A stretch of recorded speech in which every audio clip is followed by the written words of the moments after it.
Hello, hello. Welcome, Amazon friends. I'm excited to see you. I'm Angela. I am of midmodernmama.com, and I'm just delighted you are joining me tonight for this late night sewing session. I hope maybe you have a project in front of you. Maybe you are thinking about starting a new project. Maybe you just need something really calm and soothing to watch. Any of those things are great. And I hope that in all of this, I can help you have a good, calm, relaxing evening. Tonight, I'm going to show you how to make a little sachet. I do a ton of embroidery. I have found that this is super relaxing in these times that are not always super relaxing. And I love to sit at night and embroider.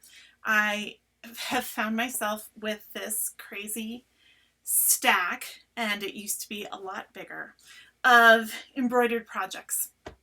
Things that I just wasn't sure what to do with. And so one of the things that I have done over the last year or so is share these as gifts with friends. And I have turned them into sachets, which are just little fabric bags with a little bit of lavender inside. That's kind of my favorite, but you can put anything that you like that smells good inside. Or you can use it as a gift bag. That's the other thing that I have sometimes done, is created these beautiful little bags and then tucked a little inexpensive gift inside, and it makes everything so much more personal. So I'm going to share that project with you today. We're going to do a little sewing on the machine. I'll show you how to kind of put it all together. It's relatively simple. It'll take a little while. And please let me know in the comments what you're working on, where you're joining from. I'd love to know. So I have this pile here, and I'm going to switch to my other camera so that you can have a better view. I have this pile of embroidered projects. Some of them are my own patterns. Some of them are patterns that I have done from other people. This one's from Cozy Blue Stitch Club. I love this one. I think that's so pretty. At some point, I'll probably make something Christmassy out of this because it's very wintry. Here's another Cozy Blue. I was trying to decide between these two for this project tonight. We'll take a look at them. Here's a little mushroom that I did. Some of these are my own patterns. This I designed myself. This is my garden from last summer. This is another one I designed myself. And the thing about especially these circular designs is that there are only so many framed. Oh, I realize I'm not showing you what I'm looking at. I apologize. Let's try that again. Here we go. Here are all these designs. This is the one I'm going to do for Christmas. A mushroom. This is my garden. This is a little fall one that I designed myself. But as I was saying, there are only so many of those round frames that you can hang on your wall. Some people do a beautiful collection of them, but I find that I've stitched these things up and then I'm like, I don't really know what to do with this. I don't need another small tiny pillow. I don't need a whatever. And so I decided that making sachets and gift bags was the way to go. So I have these two patterns that I was trying to decide between for tonight. These are both from the Cozy Blue Stitch Club, which they have some really fun patterns. And I like this purple, and then this is purples and reds and turquoise. I like this one a lot too. But I think this is the one I'm going to do for our project for tonight. And the reason is that I have this fantastic stack of Tula Pink fabrics. And these are fat quarters from Free Spirit Fabrics of Tula Pink designs. And I feel like this will go really well together and make a fun project. So when I was looking through these earlier, I felt like these birds are really pretty. This is Tula Pink's True Colors line. I love her patterns. They're so interesting and unusual. And I'm not a quilter, but if you are a quilter, I'm sure you know her fabrics. She uses lots of really beautiful, bright colors. I love this stripe that's in here in the polka dots. So I'm trying to decide which one. This has a really pretty, it's the same pattern but on a different background. I don't know. What do you think? Does anyone have an opinion? Ooh, an arts and crafts teacher from 13th grade in low school. Fantastic! Ranjan, I'm so glad you're here. Thanks for joining. Anyone have an opinion about which of those fabrics I should use? I kind of like them all. Maybe the birds, though. But maybe the purple birds. One of the things I love about buying fabric in fat quarters is that they, all kind of coordinate. And so then that sometimes makes decisions really difficult. But I think I like this rainbow pattern. And so I think I'm probably going to go with this. I also have, this is some vintage ribbon that I'm thinking these will go really well together. I think that'll work nicely. So, and this I'll use as a trim. Okay, so that decision is made. Now, one of the things I should tell you about when I'm embroidering, I always do a piece and I use a backing piece. And I will tell you that this is not fancy. It is cotton. It is an old bed sheet that got torn. And so I have it tucked away in a stash, and I just cut a little rectangle or a square every time I'm about to hoop up a new pattern.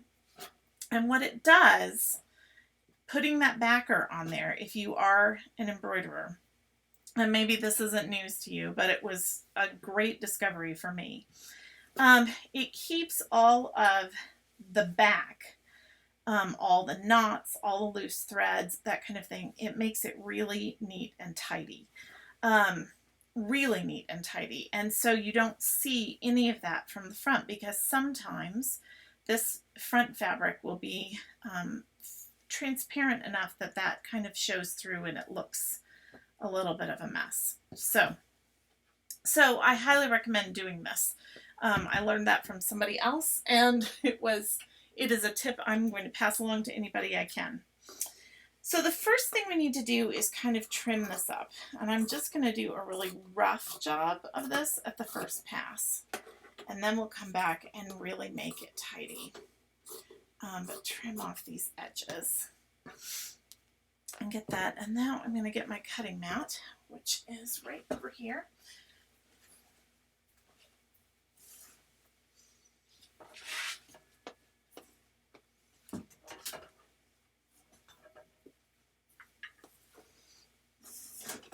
And a straight edge. Two really important things here. And a cutting mat is so helpful when you're trying to square something up and make everything neat. You'll notice here on my work table I also have this wool mat. This is for ironing, which I could not live without. It's so nice because I don't have to get my ironing board out for something that's really little like this. I can just use my wool mat, and that turns almost any table into an ironing board. All right, so I'm going to square this up, and I will tell you, every time I make one of these, the dimensions are a little bit different. But the important thing here is just to, like, honestly, it does not have to be all that accurate. Because this is not fine sewing. You are not making a beautiful blouse. You are just making a really lovely little gift. So I'm going to use the dimension of my ruler as essentially a border around this, and use my rotary cutter.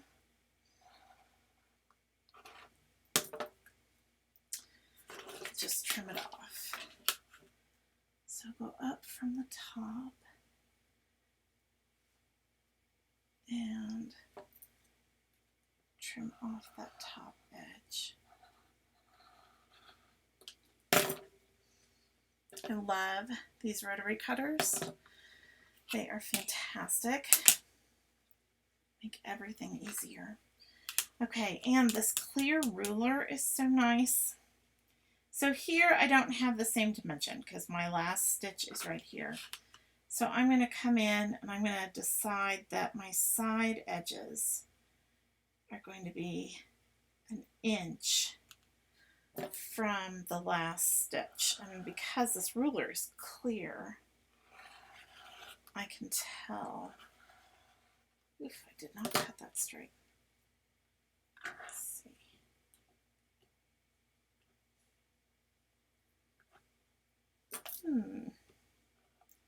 Let's try that again. There we go. Okay. And again here, 1 inch from the last stitch. And what I'm doing here, just so that you can see, I'm using this grid line on the ruler to line up with the straight edge that I've already cut at the top and the bottom. And then I'm finding that last stitch, going 1 inch out. And that is where I cut. And off we go. Okay, so now I have something that is relatively uniform. This is centered and straight. And I pressed this before we started, but I will press it again in a minute. And then the next thing that you want to do, I'm going to open up my True Colors. Now, if I was sewing something that was going to get a lot of wear and tear and was going to be washed a lot, I would have pressed this, I would have washed, dried, pressed this fabric beforehand. As it is, I did not do that because this little bag probably will never be washed. And so it's not that big of a deal. But always wash and press your fabric. So this particular pattern by Tula Pink, I believe is called Fairy Dust. Is that right? It is. And I linked up to a set of these prints in the carousel below so you can see. Realizing my steam is not on. That is a problem. So there we go. Much better. Okay. So this fabric is going to be the back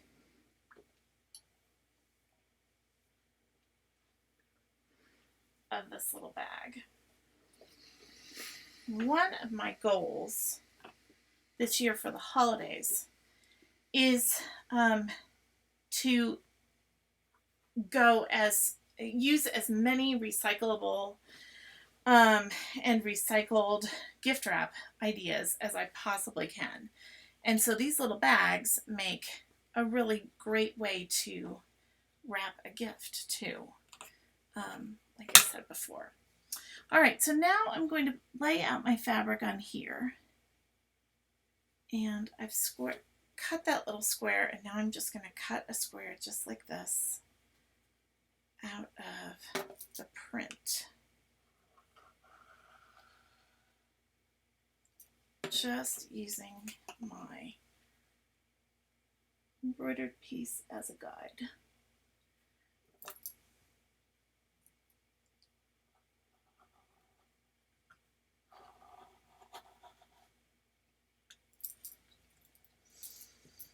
I don't think I got this corner correct. I need to slip that one more time.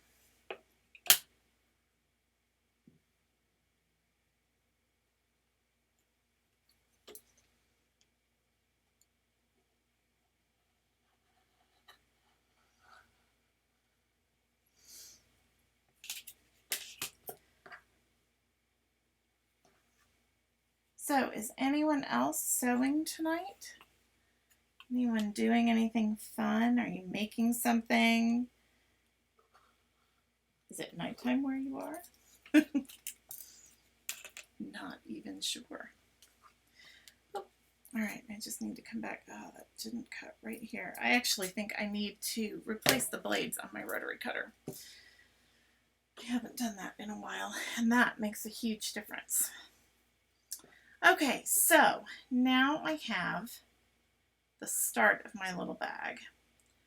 And it's going to be 3 layers, 2 on the front, and then one, this cute little rainbow fabric on the back.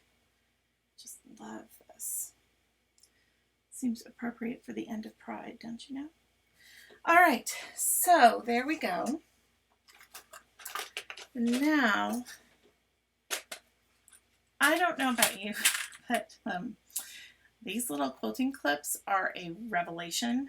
I had been using straight pins for the longest time and discovered these little quilting clips, and I can't even tell you. They have changed my sewing life in so many ways. So if you do not have these, I highly recommend get yourself a box. They are fantastic and so much easier to use for a project like this than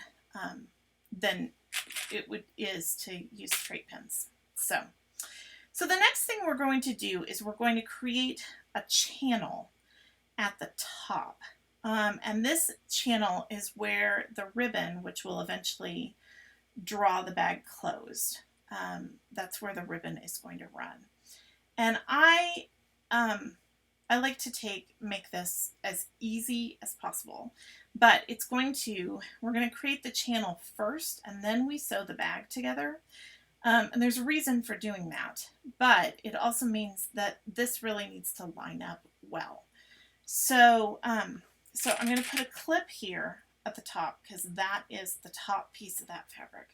And first we're going to get the channel together for on the embroidered side. So we're working this mat. Working with the embroidery piece, the front side down. And the first thing I want to do is just simply press a really, really skinny little seam right here. Just fold it over. This is about 1/4 of an inch. And my iron is so safety conscious and turned itself off. So there. Okay, so I pressed down 1/4 of an inch, and I don't want this to fray inside the channel that we're going to make for the ribbon. So I am just using this. This is Sue Daly's glue. It's for paper piecing, which it's a quilting tool. It's for paper piecing, but I use it for all kinds of things, and it's essentially a fabric glue. It washes out if you were going to wash this, but you can use it in places where you might normally do a seam, but you don't really want to take the time to sew it. And yes, I could run over to the sewing machine and just do this really fast, but this is just as easy and it's great. And I'm going to glue both of them, both edges, so it stays really neatly, just like that. And then fold this over, just like that. And then here's my favorite little tool. This is from Violet Craft. It is a seam roller. I'm just going to roll that out. Again, these are quilting tools. I am not a quilter, but quilters are incredibly smart people, and they have created some great tools. So this will keep the ribbon channel from becoming problematic inside and as the ribbon runs through, it'll create, it'll just keep it nice and neat. So then I'm just going to fold this over again very evenly, and keeping in mind that I will end up stitching this down. I don't want to stitch over any of the embroidery. Just create, this is about 3/4 of an inch probably. Can you see that? Yeah. Put that in. And then to hold it, I'm just going to put some clips in it. And that'll be ready to sew in just a minute. The other thing that I want to do is turn this edge under.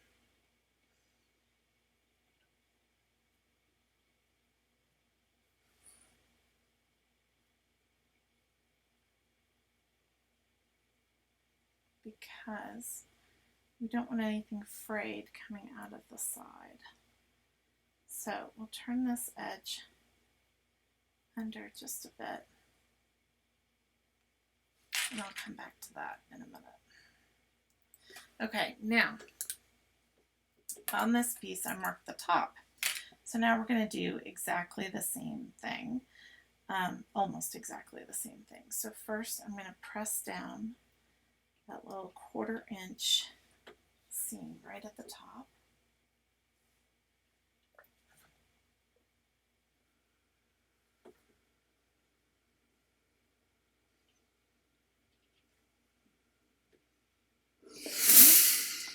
And I'm going to glue it just so that it stays put.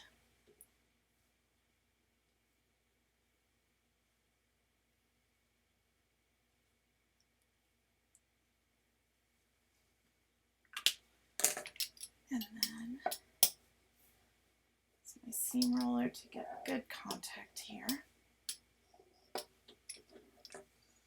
Patty, thank you so much for following. I really appreciate that. Where are you from? Let me know in the comments. I would love to know. Okay. And now I'm just going to use this. Again, this is very unscientific because we're working without a pattern here, but I'm going to line this up and use this as the guide so that I have the same dimension over here. There. Sometimes you can use this seam roller. The intention is that this means you don't have to iron absolutely everything. I find that it works fairly well that way, but I often go back and just press something anyway, and get a really nice sharp seam. Okay, so now see how that lines up? And that's going to be really nice and easy there. But what we need to do, now that we've done all of the folding and everything, before we stitch this top part, is that we're going to stitch the side seams. And then we're going to fold them down. And the reason that we did all of this first is that it just seems to make it all go together more easily if you have done the folding, especially I guess since you're working without a pattern, if you do that first. So we're going to line everything up.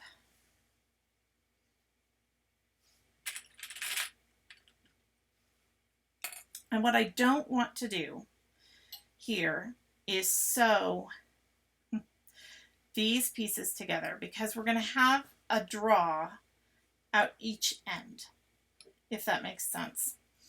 So we're going to sew this open, but we're going to finish this edge first, and then we'll sew it together. Does that make sense? I don't feel like that's making sense. If you have questions, please let me know. So press that and glue that down, and then we'll stitch it. Right here. And I'm going to do the same thing over here. Press this.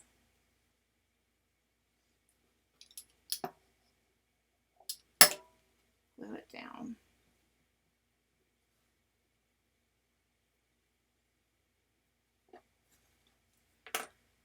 And then I'm going to just press.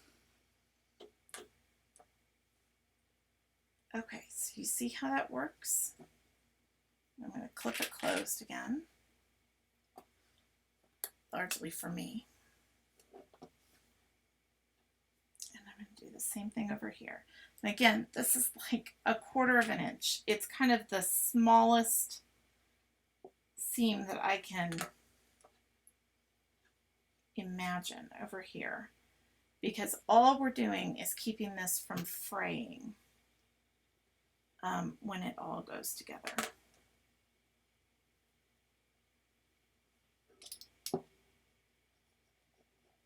Okay.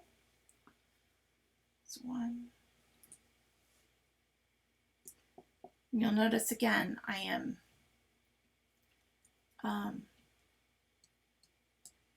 gluing both layers of fabric here. 1 and 2.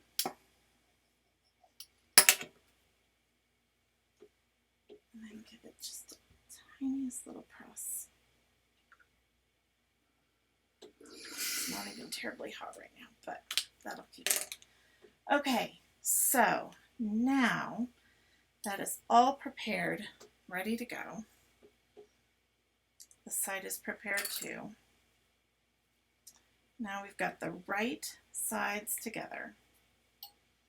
And I'm going to head over to the sewing machine. My finger clips. Let me change my camera angle for you. Okay, so here we are at my sewing machine. I work on a Janome.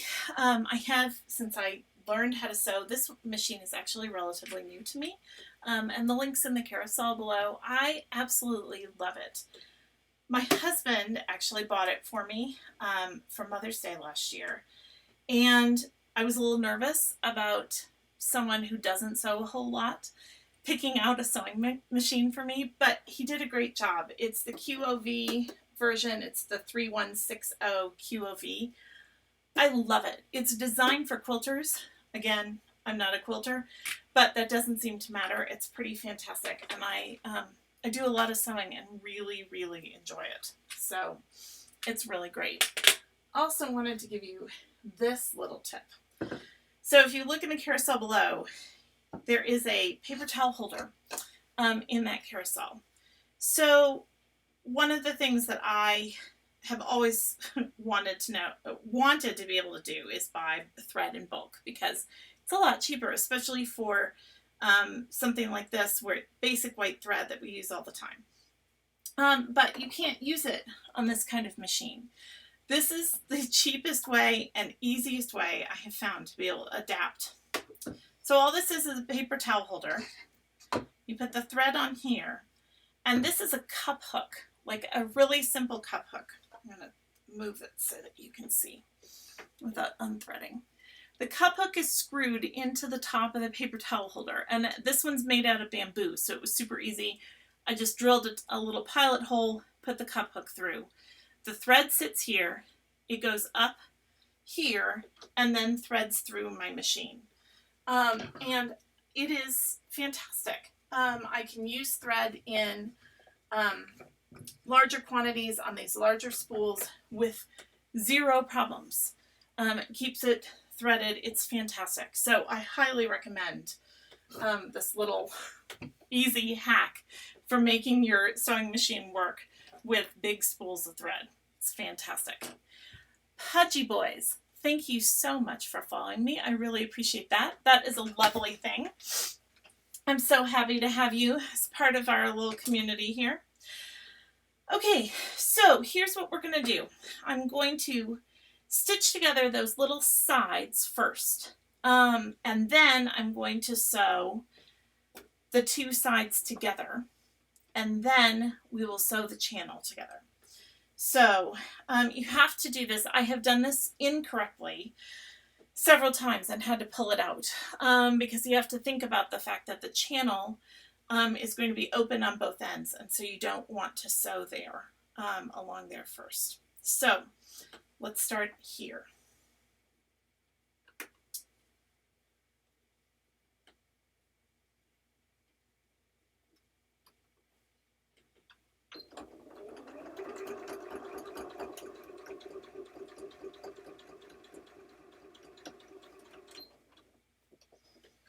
Okay, so I'm just sewing sewing closed that little part that I folded over for each edge.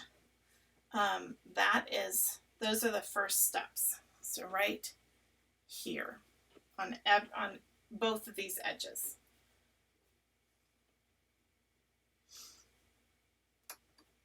And if you need help feeding the fabric through, you can always pull on those on the thread ends to pull it through, since this is kind of tiny. Okay, so that's one. And now I'm going to do the same thing over here on the back side. Just those little top parts that we folded down.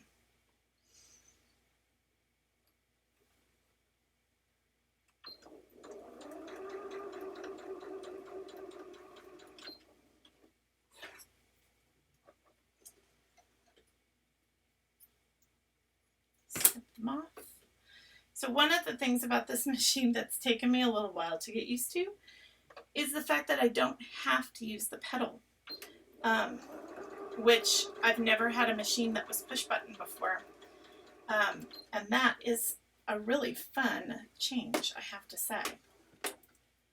So it makes it a lot easier, and I feel like a little more precise, though I find that I'm still kind of pressing with my foot anyway. All right, so those pieces are tangled up here. Okay, so those little pieces are stitched down, and now we are going to stitch the top part down. This top fold, we're going to stitch right across and hold that in place. But be careful, make sure that you don't stitch it closed, because the ribbon's going to run through there.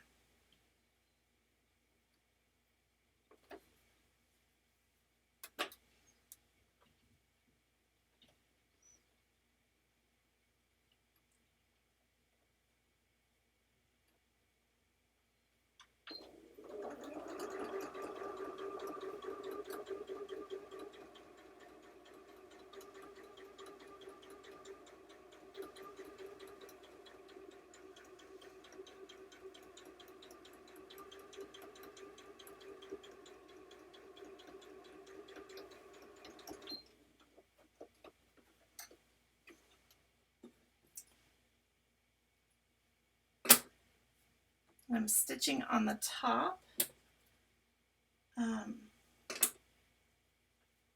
So using my guides. So there's one that's not stitched closed at the top.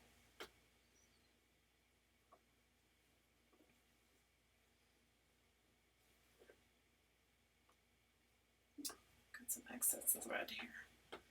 Snip that off. This room that I'm working in, my work room, I'm going to press this one more time. I redid this room in 2019 for the One Room Challenge, which is an Instagram effort where people take on one room of in their house and pledge to get it done in 6 weeks. And it was right before the pandemic, and I can't tell you, I'm so thankful that I chose to do that and redo this room, because I have lived in here through the pandemic, both as my office and as a place to sew and help supervise school and all of those things. So it's nice to have a really good and generous place to do all those kinds of things. All right, so here we go.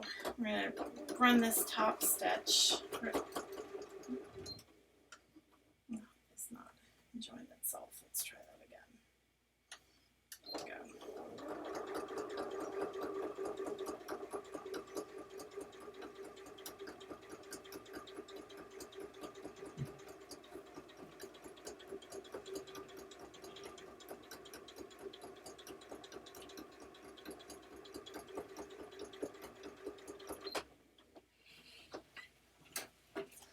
Okay, so now our top channel is done, and we are going to clip this together. So I'm going to switch back to my other camera again.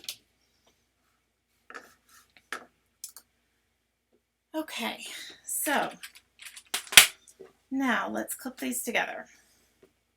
So we want to put them right sides together, 1 and 2. Snip off. If you are just getting started sewing, I put in the carousel my favorite sewing scissors, these Fiskars. It's funny, I remember my mother having them when I was a little girl. She still has them. My grandmother had them. There is something magical about these sewing scissors, so I highly recommend them. Okay, so you see, I'm hoping you can see. Yes, I'll hold that up.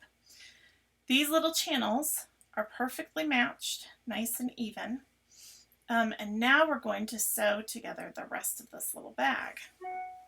So, getting everything matched up and tidy, I'll put these clips that I was singing their praises earlier. This is where they're amazing. And match up these edges.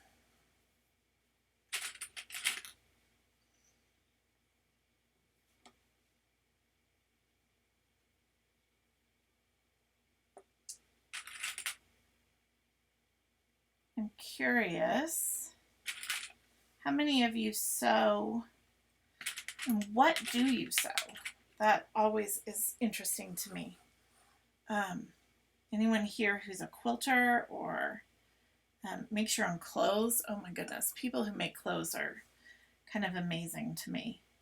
That my mother and my grandmother both, honestly, I hardly owned anything from a store as a child. They smocked and made incredibly beautiful clothes for us. Really amazing. And honestly, sewing clothes kind of terrifies me. That is nothing that I have ever felt like. I do some minor alterations on things, but probably if I practiced, I'd be better at it, but I have never taken the time to do that. Okay. So here we've got, I just clipped it all together, and all we're going to do is do a straight seam all the way around. Super easy. Do not, however, sew across up here. So you're going to start below this seam where we put it together, and you're going to end below this seam over here. If you sew across here, you won't be able to put the ribbon in, and that's no fun. So, and we want to be able to do that. So, starting right here at this seam and ending right here at this seam, we're just going to go 1, 2, 3, all in one stretch, honestly. So let's go back to the machine.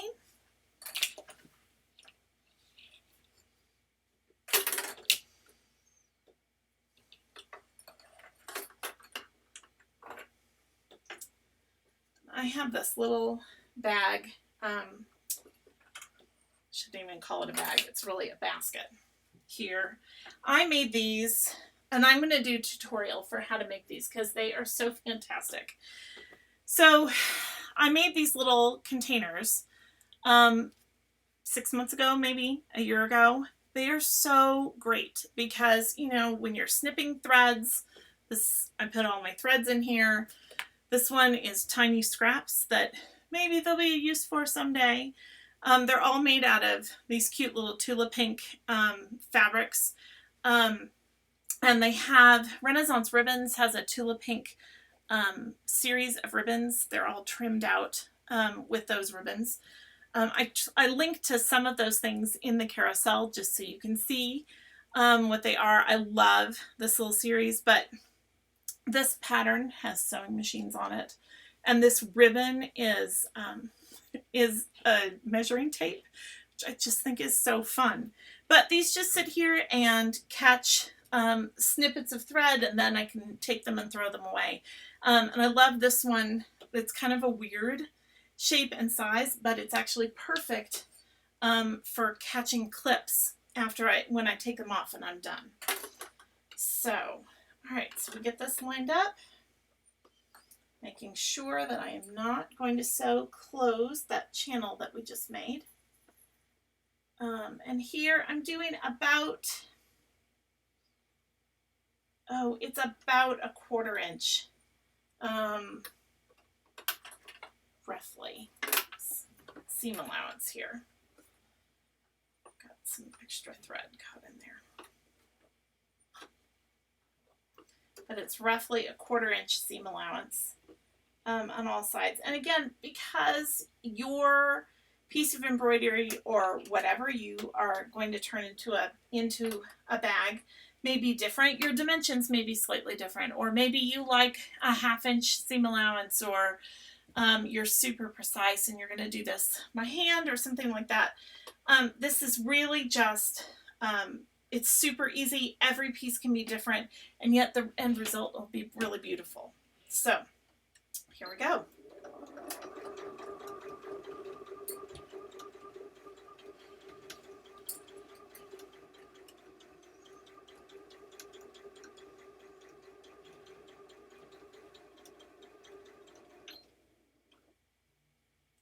Okay, when I get to a corner, and make sure, one of the things I love about this machine is that I can put the needle down with a touch of a button. Again, I was sewing on a pretty old school sewing machine, so this is new for me and very exciting. And then I pivot 90 degrees and then just keep going. So, but with the needle in the fabric, you can get a good clean pivot and then just keep going.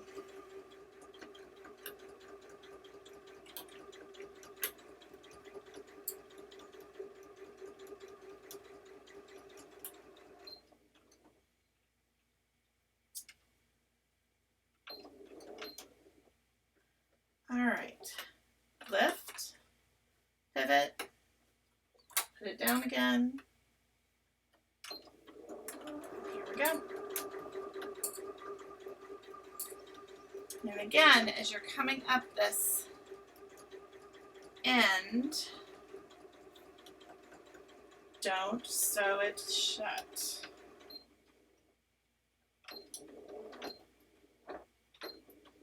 I'm going to, there we go, back up just a little bit, grab my scissors, snip off the threads. Now, if this was going to be a bigger gift or a bag that I was thinking people would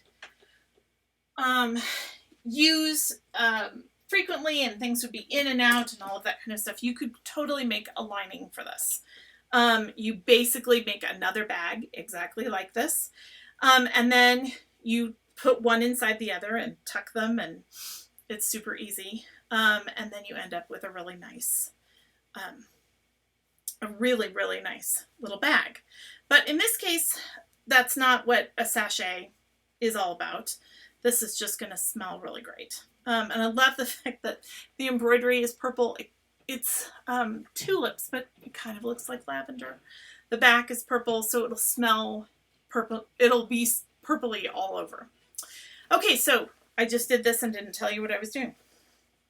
So now you have this super simple little bag, and now we turn it right side out. Another thing you can do, and I'll show you how to do this. So I've made tons of bags in lots of different ways. If you want this to have a flat bottom so that it stands up, you can take the corner, fold it. I'm going to switch to the other camera so you can see this better. One moment, please. There we go. Okay, so if you want to have a flat bottom on this, you take the corner while it's inside out and you fold it in like this. And I'll just pin this so you can see what it does on the outside when you do that. And then you sew it and stitch it in place. And when you turn it, if you've stitched along here, you end up with a little flat bottom to the bag, and it will rest like this. See if you can you see that. So it would be like kind of like the bottom of a shopping bag, and it would rest like that. And that's actually how the bottoms of these little bags are put together. They have this, like it makes a squared off corner, and then it gives it a flat bottom so it sits. Really simple. I'm not going to do that for a sachet, but it is a variation you could absolutely do. And again, you could have lined this so that if we made another bag and we put them, we turned that other bag inside out, and then you put them together so that they are, you put them together so that their wrong sides are together, and then stitch them together. Then this is lined, which is a lovely thing to do. For this project, I don't feel like that's necessary, but you can do that. And you just basically repeat the same process we just did, except you don't need a channel, and you just sew it in right here. Okay, so here I'm turning this out, right side out. Looks super cute, and now I'm going to press it and get some nice crisp edges here. Turn my iron back on. So this Rowenta iron, by the way, let's see if you can see that. It's a Rowenta. It is fantastic. It turns itself off after I think 3 minutes that you're not using it, but all you have to do is put it down like this and back up, and it flips itself back on. And it does not take long to heat up, which is really, really nice. I absolutely love this iron. And they have improved it. My last one, you had to use demineralized water. And this one you don't. You can use tap water, which is much, much better in my opinion. So I'm grateful for that. Okay, so now we're just going to press these seams. Make this nice and flat.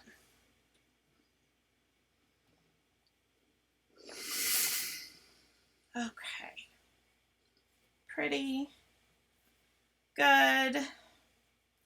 Now, I am not crazy about the fact that this border is a little bit bigger than this, and that when this is gathered, this design is going to be up a little higher than maybe I want it to be.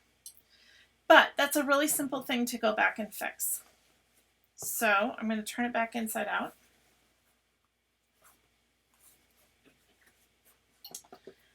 And I'm just going to stitch right along here. And I think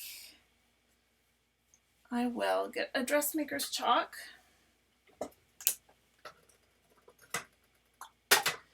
I included dressmaker's chalk in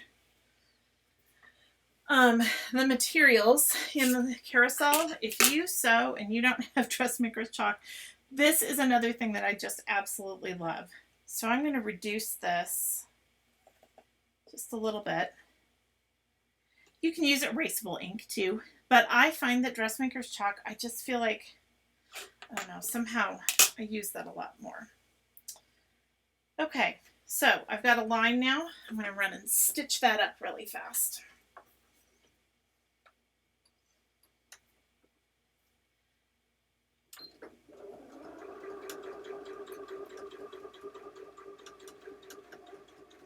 I'm realizing that I'm off camera at the moment. I apologize for that. I'm getting used to this whole live thing. I'm not, it is new to me. So I have a background in teaching, and teaching is great. But doing it live on video and having to manage the tech stuff is a little bit of a challenge sometimes. So bear with me.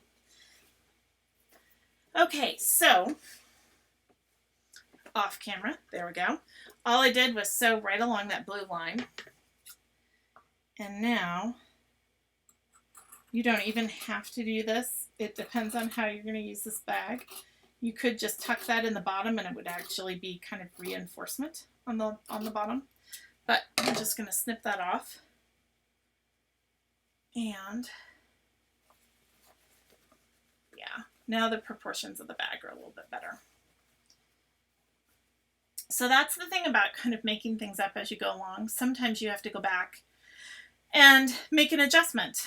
And sometimes you can't see it until it is put together and turned right around or whatever it happens to be. Now, if you are a fastidious seamstress, you can go through and press these seams open and all that kind of stuff. On this kind of project, don't do that. That is absolutely important in other things, but on this kind of little bag, not critical at all. Okay, so now we have our little bag mostly done. And now I'm going to thread through the ties. And then we're going to make the sachet for inside. And I picked this ribbon. I think I still like this. I think I like that better than that. Let's see if there's anything else I'm grooving on more. I have this. I seem to like purple a lot. But I think with that back, I think this is the way to go. Okay, like I said before, this is a vintage ribbon. I just love it. It's really cool. It's in a vintage acetate. Okay, so what we're going to do is I'm going to have a tie, a bow, on each edge of this. So I have found that basically twice the length of whatever this is about right for each strip of ribbon. And we're going to need 2 of them. So here's 1, 2 roughly. Cut another one. It's that same length. Depends on how generous you like your ribbon to be. I am a big fan of ribbon. So I like my ribbon to be somewhat generous, I have to admit.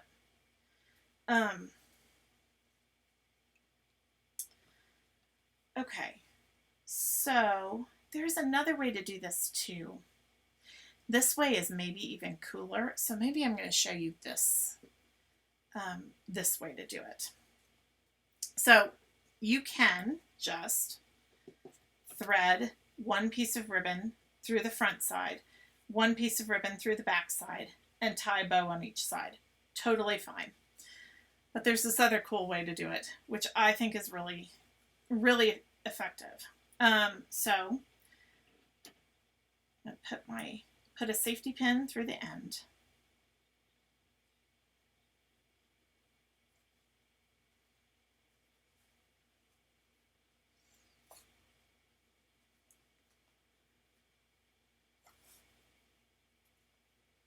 Okay. So we go through the front, and then be sure it's not twisted. And you go through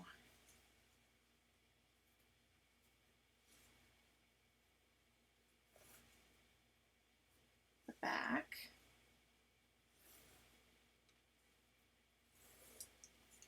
Okay, and now snip this off. Okay, so that's going through one side and coming out one side. You could leave it like this, absolutely. Cinch it up, it's got a bow on one side. Or you can go a little fancier. So take your spool of ribbon again,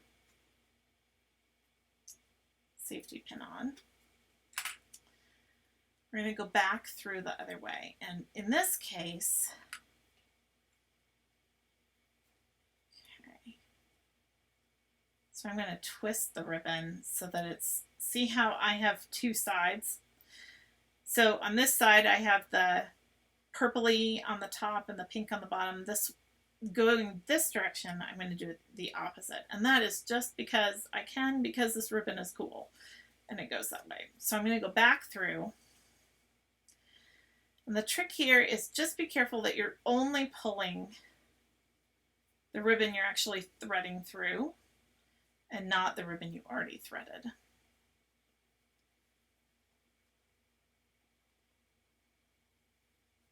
Oh, whoops, I did this wrong. We want to go in through these. Whoops, sorry. We want to go in through these so that the tails are coming out on the other side of the drawstring.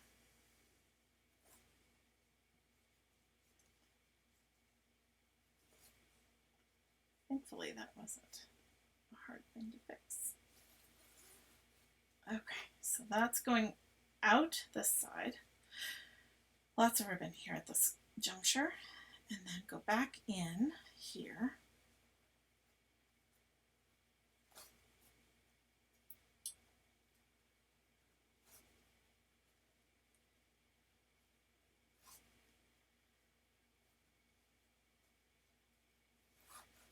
There. Okay, so now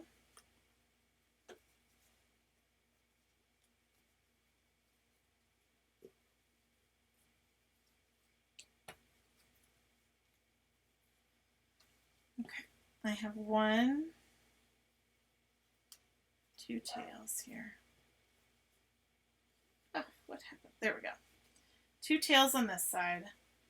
I'm going to pull this through a little bit so I have two tails on this side.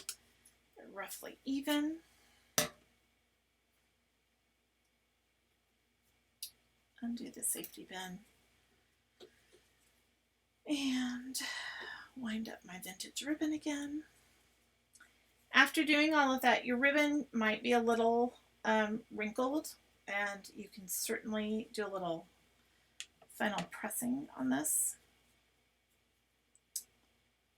Pin back through there. Okay, so now I have a tail on each side.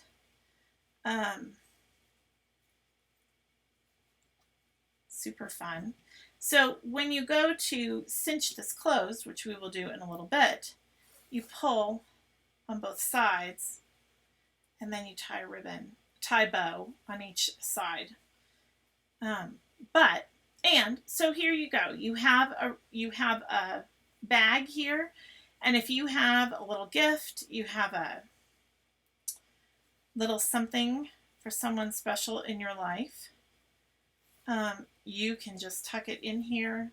Maybe it's a piece of jewelry, maybe it's something else that you made, whatever. Tie it up, and here's a great little gift bag. But if you want to turn the bag into a gift itself, I'm going to show you next how to make a little sachet for this, which is so easy. So easy. All right, so we're going to undo this again.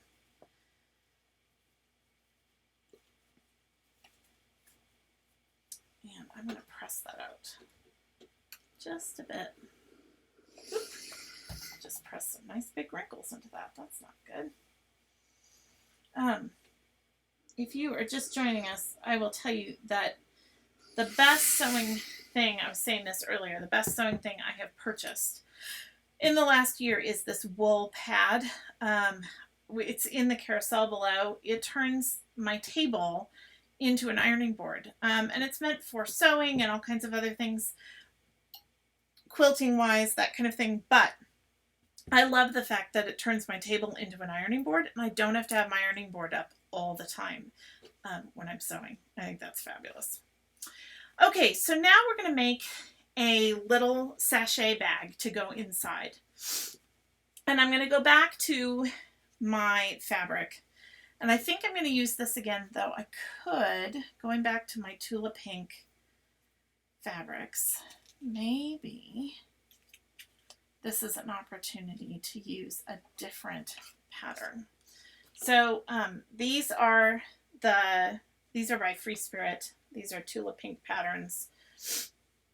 And this is her True Colors collection. And I used these little birds on the back. I love these little rainbow birds. They're so great. But maybe on the inside, we're going to do something different. And because this is lined, I lined the piece of embroidery, I don't think I really have to worry about anything bleeding through. So I think I could do something even as dark as that. Yep, and it wouldn't show through at all. So that's the only consideration. If you don't have a backing on your embroidery piece, you might want to think about something else. But I am thinking, anyone have an opinion? I'm thinking I might do this on the inside. Unless someone else has a thought, wants to chime in.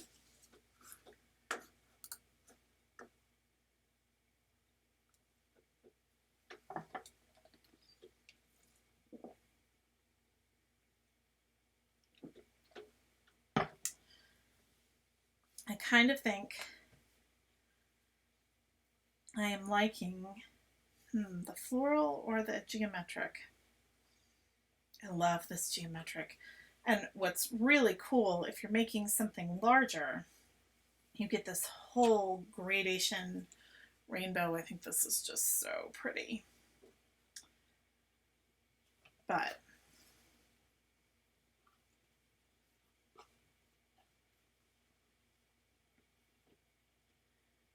I think for this project, I think I'm going to go with this. I'm watching the comments. I'm not seeing anybody comment, so I think I'm going to go with this. Okay, so again, we're just going to kind of make this up as we go along. I've got the fabric. I'm going to pull it out, press it.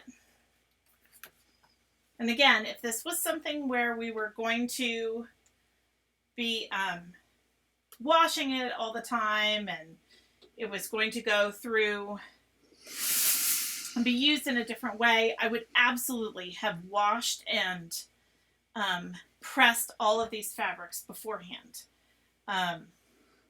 just to get the sizing out and everything. And I may still do that in the end and wash this piece. But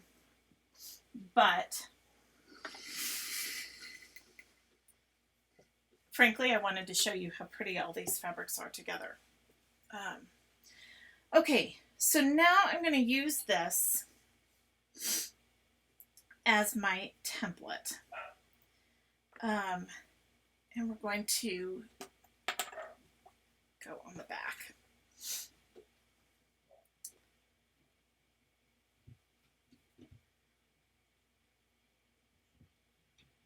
I'm going to line this up, and I'm just going to make a little bit of a mark here. And we're going to double this. Okay, so I have my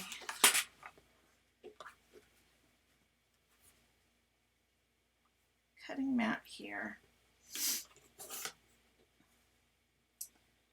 This lines up here This is imprecise, you guys. It's really okay for it to be imprecise. But I'm going to cut a piece of fabric that is about twice as big, twice as tall as the bag, and the same width as the bag. So I use my dressmaker's chalk to make a little bit of a mark, because then that will make lining it out easy. Find that mark. My rotary cutter. And I think I'll use the dressmaker's chalk and just make the line precise. To get all of this on camera, it is a little crowded on my table, I have to admit. But we're going to make it work. So this is one thickness. It does not need to be more than one thickness. And it's nice that this is a geometric because it's making it easy to make those lines super straight. All right, line that out with dressmaker's chalk. And here's the other mark over here. Also, bring this out right here. Love this honeycomb pattern is so pretty. I don't know, maybe it's not honeycomb, but looks like it to me. And I'm not even going to use the rotary cutter for this. Scissors are just great.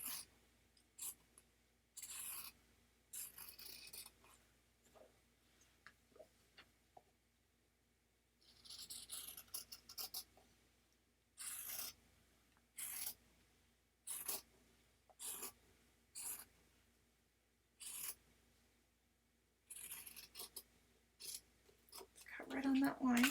Okay. So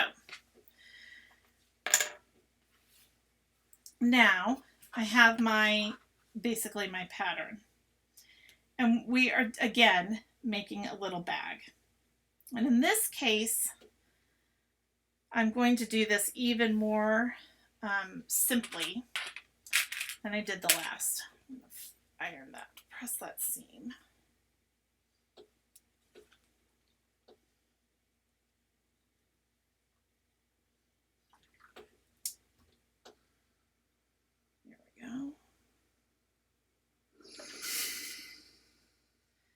Okay, press the seam. And then I'm just going to clip these together. And when you're sewing this together, there are a couple ways you can do this. But the biggest thing to remember is you've got to leave an opening because you're going to want to put your lavender inside. So you need to leave an opening. And you can make this little bag smaller than the bag you embroidered. This is going to be just slightly smaller with the seam allowance. And then it's going to poof out. And I'm actually thinking, now that I say this, I probably want to cut off just a little bit on each side. I hate to waste fabric, but I think I will be happier if it is just ever so slightly smaller. So I'm going to trim off. I'm even just going to leave it folded. Again, this is not scientific, but I'm going to trim off, what is this, maybe 1/2 inch on each side, just so that the sachet isn't overly full.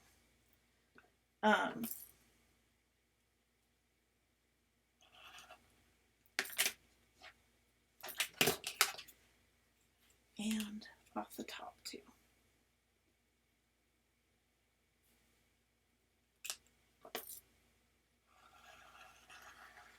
Oof. All right, there we go. Okay, now I'm going to clip them together. And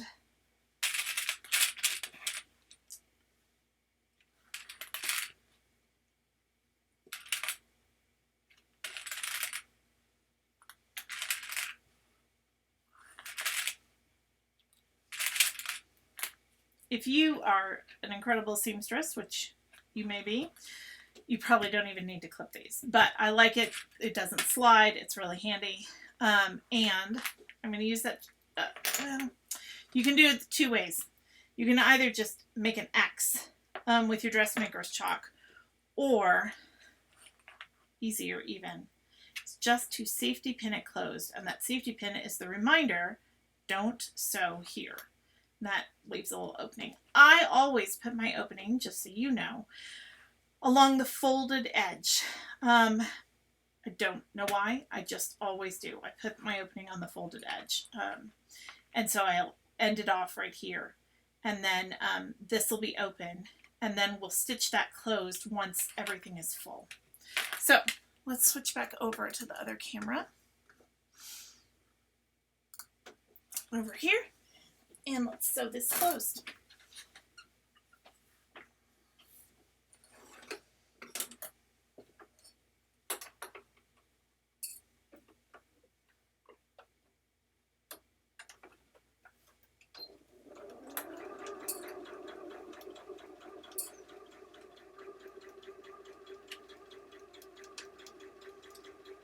Again, it's a straight seam. I'm using a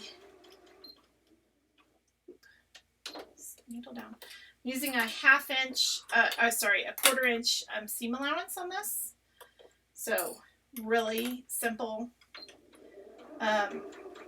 Pivoting in the corners. There's no need for overlapping seams. This is not something that's going to get lots of heavy use. It's just really simple sewing.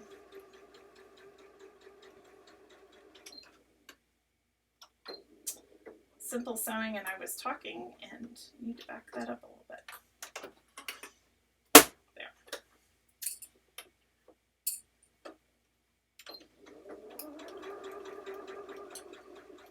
Now I come to my safety pin, and that is the reminder. Don't go any further.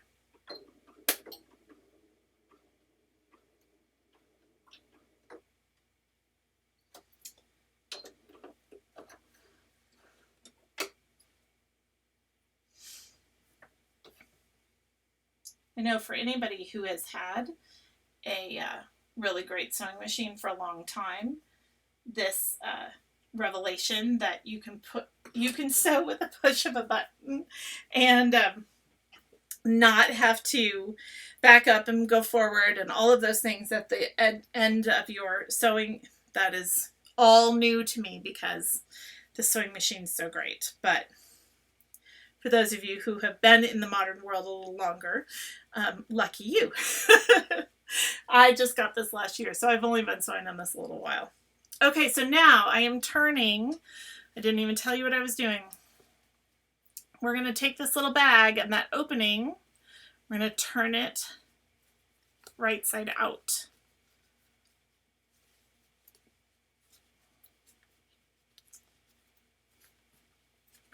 Then I'll switch to the other camera again.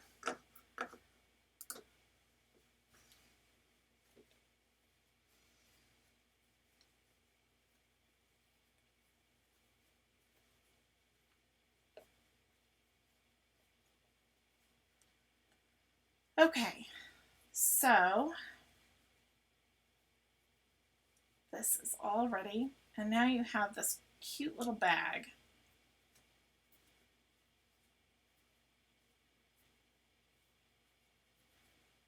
Just like that. And you don't even need to go and press it, but I'm going to because old habits die hard. Press it out. So you might try it before you go to the trouble of stuffing it. How is it going to fit? This is going to be great. There's going to be a little extra room in here around it, but remember this is going to puff out, but there'll be a little bit of extra room around it, so that'll be great. So now I need to go get my lavender. Now you can fill yours with just about anything. I happen to use lavender because, first of all, it's what I have. And I love the way lavender smells. But, you know, sachets can be filled with anything and are fantastic. So I got this lavender, and I am realizing it's not in the carousel, so I will add it to the carousel, and I'll put the link in the side and the top. But this is organic lavender. It is culinary grade, so that means it, you know, could be eaten. In this case, you're not going to eat it, but it is culinary grade, and I bought it on Amazon. So let me find that link really fast, and I'll add it to the chat. I love this stuff. And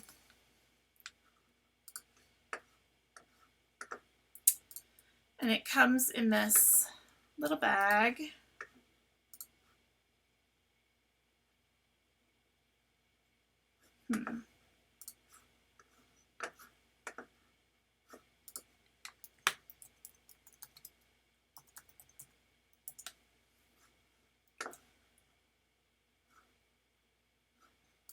Okay, so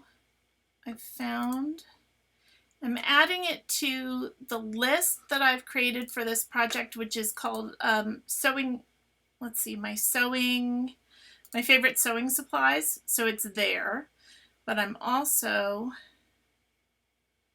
getting the link for you.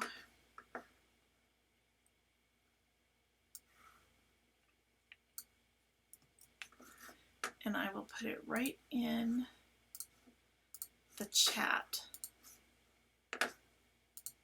So if you're looking for it, there you go. Okay, so now we're going to fill our bag with lavender. And I find it easy. This is a slow process. Oh, I wish you could smell that though. It is magical. Absolutely fantastic.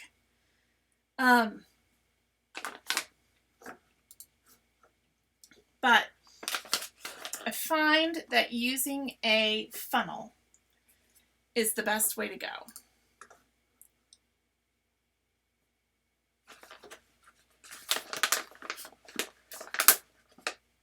So I have this little funnel that I just used for lavender, and we just go slowly. And don't fill the funnel up too much. And then, I mean, I kid you not, this is a very slow process. And I think I have a larger funnel that I've used for this in the past. This is really slow.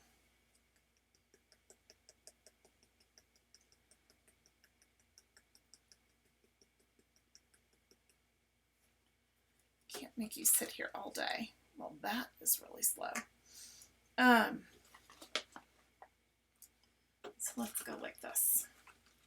But I do recommend, to avoid a mess, use a funnel. You can also create one with a piece of paper. That works pretty well too.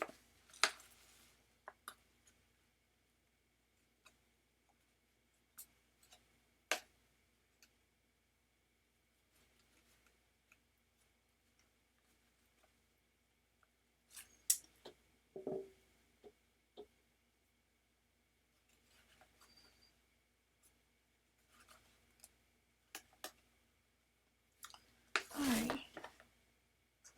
frustrated. Let's see.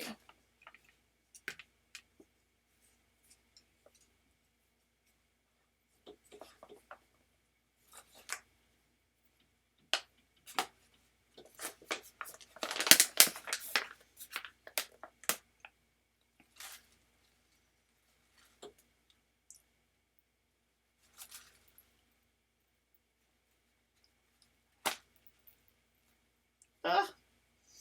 I'm spilling everywhere. So do as I say, not as I do. Get yourself a funnel with a nice large opening at the bottom and fill it that way. so you don't spill all over your tabletop like I'm doing, which is not helpful.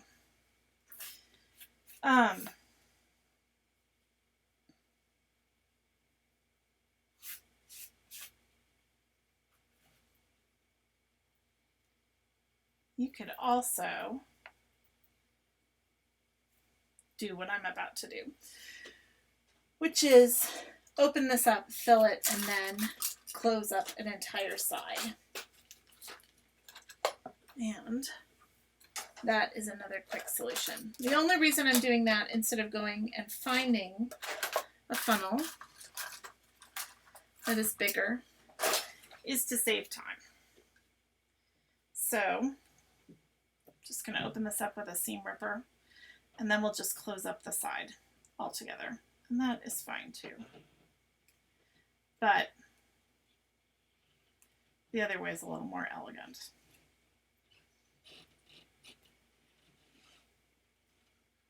Okay, so now I have a bigger opening. Lavender will go in much more easily. So I like my sachets pretty full.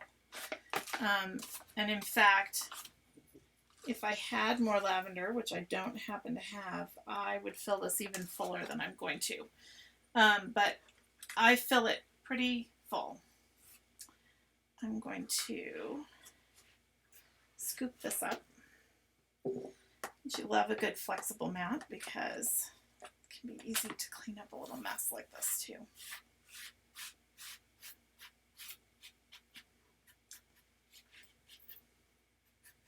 So when you're filling a sachet, the big thing is to make sure that you have dried organic matter of some kind of a dried flower. You could use rose petals if you love the smell of roses. I love lavender, but I made a sachet last summer with some embroidered roses on it and filled it with lavender, and that was a little incongruous. I should have filled it with roses instead, and rose hips. So there are lots of things that you can use, lots of dried flowers, things that smell really beautiful. The one thing I would say is make sure that if it's something that has a lot of oils in it, you want to make sure that those oils aren't going to spoil the fabric and what you have going on there decoratively. Okay, so now if this was a small hole, I would say then you're just going to go and stitch up this tiny part here. But because I had to open this up and create a bigger opening, now I'm going to come back through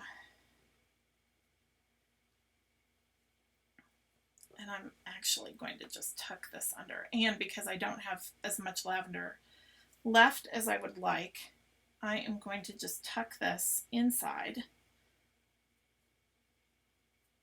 and create a top like this. Okay, now I'm going to clip along here. And this is the super fun part. I'm going to use the Decorative Stitches. I feel like I never get to use the Decorative Stitches on my machine, but when I make a sachet, I always close that opening with some Decorative Stitches. So I'm going to go over to my machine. Anyone else feel like they never get to use your Decorative Stitches? I just never feel like I have an opportunity to do that. But this machine has 60 different stitches on it. So I should take advantage of that and choose one. Since this is geometric, I hadn't even thought about this beforehand. And I'm using a white thread, so it's a nice contrast. I think I'm going to go with something a little organic. So I'm going to go with number 38, which is loopy and really pretty. But it uses the standard foot, so it's not something I have to worry about changing the foot out or anything like that. All right, so again, I'm going to go with a 1/2 inch, and I'm just going to sew up that end And I'm going to go kind of slowly since I'm using a decorative stitch and it's not something so I can adjust the speed on this machine as well, which I love. It's not just how hard my foot presses the pedal, but can actually adjust back and forth, and that is fantastic. Okay, that's a little slow, so we'll go a little faster.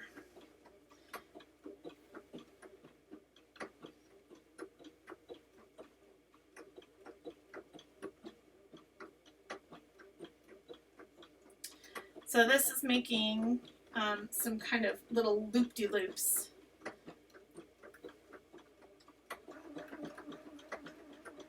Now that I've got the hang of it, I can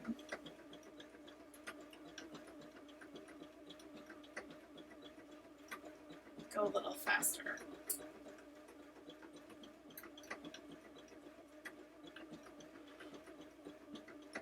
Is anyone else sewing along tonight? You just vegging out. I've been watching. We've had lots of people come and join. Just super fun. I'm so grateful. If you enjoy this kind of thing, I would love to have a follow. I have a whole bunch of tutorials that I've done for different super easy projects, some with the Cricut. Today I was out in my garden showing you how to create some shade in the garden together with my husband. We have a whole guide to setting up a stock tank pool, which is, it saved our summer last summer. I can't even tell you, I'm so grateful we put it together, a stock tank pool, but it's easy. It's a great DIY project. And I have a whole video series here on Amazon Live about how to do that and show you our stock tank pool and how to make that happen. I'm kind of thinking when I'm done with this, I may go take a quick late night dip before going to bed too. So fun. All right. So I'm getting to the end here. I'm going to slow it down.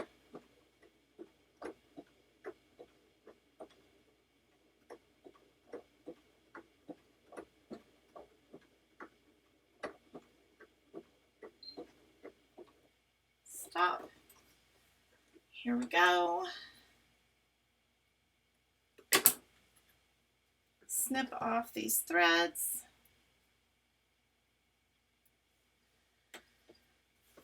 Tuck those in. And look at that. You can see that decorative stitching right across the top. Very simple, very easy. Next time I do that, I might do that in a really cool color. But that was really fun. So now we have the sachet. Smells of lavender. It's amazing. My whole office smells fabulous. So now we pull it closed. You could tuck a little love note in here. You could tuck a little gift in there too. You can make your sachet bigger if you like the look of a bigger, fuller bag. Just tie a nice bow on either side.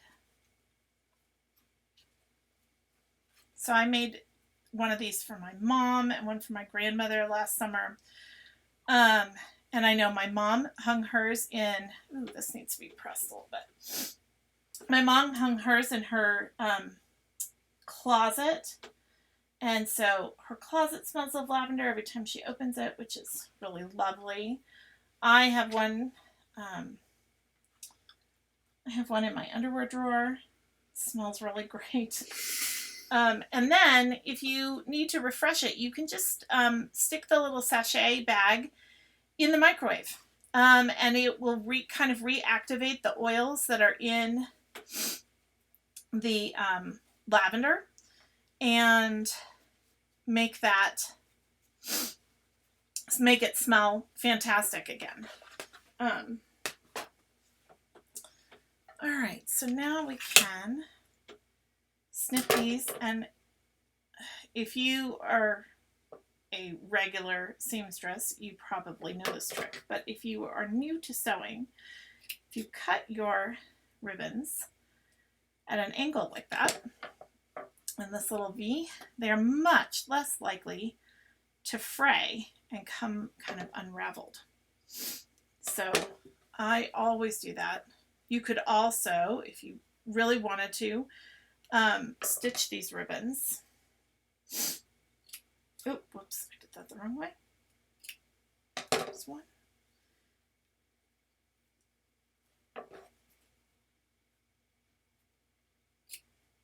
There.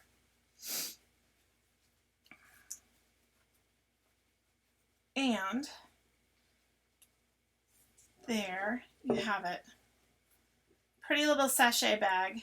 Super easy. I'm watching the clock. Honestly, if I hadn't been talking, this would have been done in well under an hour. And you can make these little bags as gift bags. They can be without the sachets inside. You could make them in a whole variety of ways. But they make a cute little gift. And they're super easy. And it's a great way to use these little embroidery pieces that you kind of aren't sure what to do with, or at least I'm never sure what to do with them once they're done. So I highly recommend it. I am so appreciative of you guys and all this time that you've spent with me this evening. I'm thankful for you popping in. Please let me know. I'll stick around and answer questions for another minute or two in the comments. If you have questions, I'd love to answer them for you. I'm so glad you were here. Please hover and hit like. I'd love to have some followers, and I have lots of DIY projects coming. My understanding is that if you hit like, then you'll just get a notification the next time I'm going to do something or anything that I've missed. Like I said before, I have a bunch of other projects that I have done that there are great tutorials for, and a couple of others that are coming up. Today we did how to hang shade sails earlier. This was the embroidered sachet. I did a making wood signs with a Cricut, which was super fun. I also did a big reveal for the one room challenge. I've talked about our stock tank pool. We're going to do one about how to make raised beds coming up soon, and these barrel planters, which we have around our pool, which I just absolutely love. So there's all kinds of great content coming. I hope you enjoyed this. Thank you so much. If you have a question, if you have a comment, whatever, put it in the comments. Like I said, I'll be here for a little bit, and thanks again so much. Bye.